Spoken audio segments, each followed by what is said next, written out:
JCs, welcome to the latest and we hope one of the greatest episodes yet of JCTV.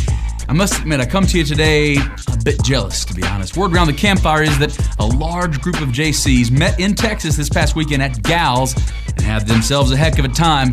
More on that to come. I just wish I could have been there.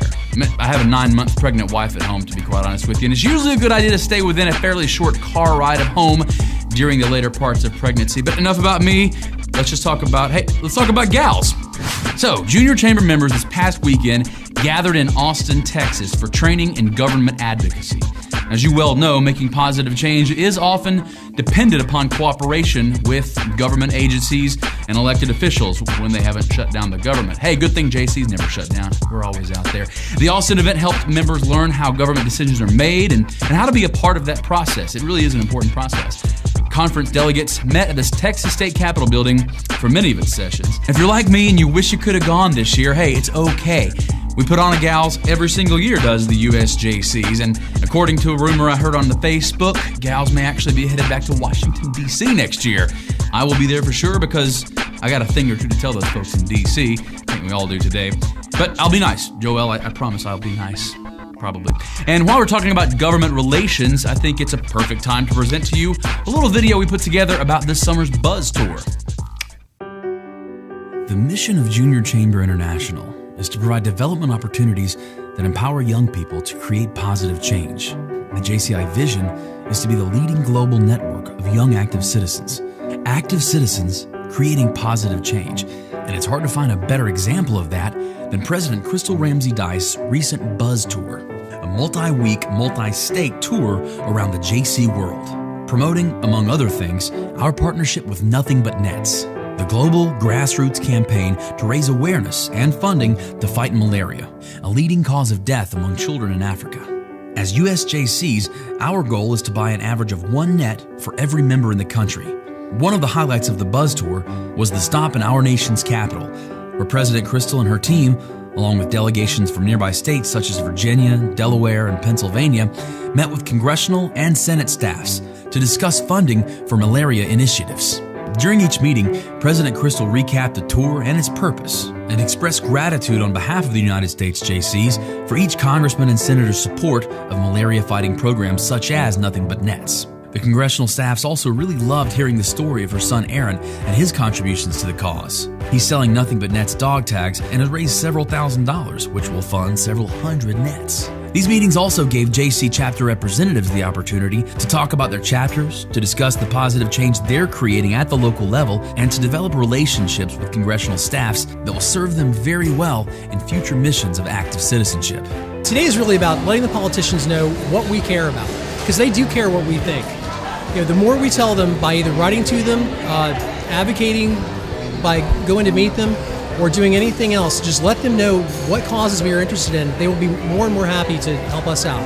I think the most exciting part was just having the opportunity to meet some new folks from around the country, to see President Crystal again, to have the opportunity to speak with my representatives. Today was a great opportunity for us to meet with our elected representatives and share the message about Nothing But Nets, which is an amazing project and a great partnership with the JCs to help end malaria around the world. I thought it was a great experience. I didn't really know what I was in for participating today, but I definitely wanted to help Crystal and our partnership with Nothing But Nets. The great thing about working with our representatives is government can't always be the answer.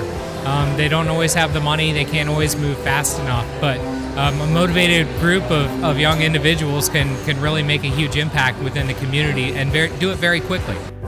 Young, active citizens creating positive change. This is the mission of the United States Junior Chamber, and you've just seen a perfect example of that mission in action. Congratulations to President Crystal, to Aaron, James, Geneva, Miss Carla Kramer, the rest of the BzzzTour team, and everybody who helped out along the way. You guys truly exemplify positive change in the JCI way.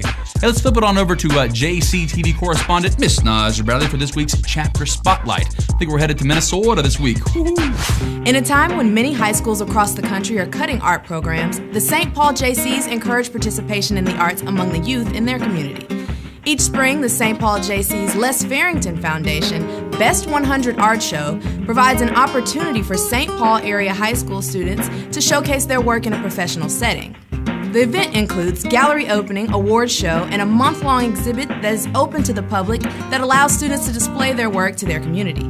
The Best 100 Art Show celebrated its 56th year of encouraging careers in the arts to St. Paul area high school. And the St. Paul JCs will continue sponsoring this event until there is no longer a student in need of inspiration. The St. Paul JCs have proven to be a driving force behind many St. Paul traditions. For example, the school patrol parade and picnic started by the St. Paul JCs continue to be an annual event to this day, more than 70 years after its inception.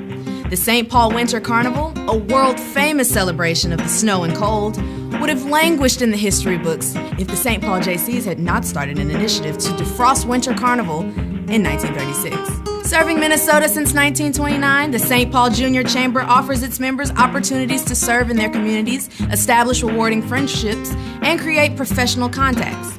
Way to go, St. Paul JCs. Now let's chat with a man who is no stranger to the average active USJC. He's a dual threat, being a member of both the Clive and Des Moines JC chapters. From Iowa, he's National Vice President, Mr. Paul Crawford. Paul, how do you find time, first of all, to be a member of two chapters and serve as National Vice President? That's a lot. Well, I've really enjoyed my time in the JCs and the Junior Chamber. Both chapters have a different personality. So it's great to get involved with two different groups. If I probably could join more chapters, I probably would have. When I was a regional director, I had such a good time with the Des Moines chapter that I ended up joining because I liked the projects they were doing, and it helped me get involved in yet another community because both are a part of the same metro area. So really it helped me do more things within my community. Okay, well, having been an MVP, and a member of multiple chapters, can you just kind of share some of your favorite memories of your time as a JC, maybe your favorite project, that kind of thing? Kind of two different things come to mind. One of the best experiences that I've had, or the best experiences that I've had tied into the Junior Chamber, has actually been the traveling experiences. Getting outside of my community. When you get into a car with 5 other people for a couple hours or 10 hours or fly somewhere, you learn a lot about each other and you build bonds and friendships that are going to last a lifetime. But beyond that, what I've also gotten out of this organization is just my community involvement and government involvement. It's given me that opportunity to really get involved with the local chambers, with the local mayors, city council, to go fight for what we want to do and get their support and meet with them to partner on how we can help make my communities a better place to live. He's a member, he's a leader, he's a National Vice President, Mr. Paul Crawford. Again, thank you so much for joining us today on JCTV. Thank you, it was my pleasure. Well, folks, that is just about enough out of me. One more thing, I always forget the one last thing. Have you signed up for the USJC annual meeting in Baltimore 2014 yet? Have you? It's gonna be good times. I'll be there. I really hope to see you there. So go ahead and sign up. The link is below. Until then, let's get out there, friends, and make the world a better place.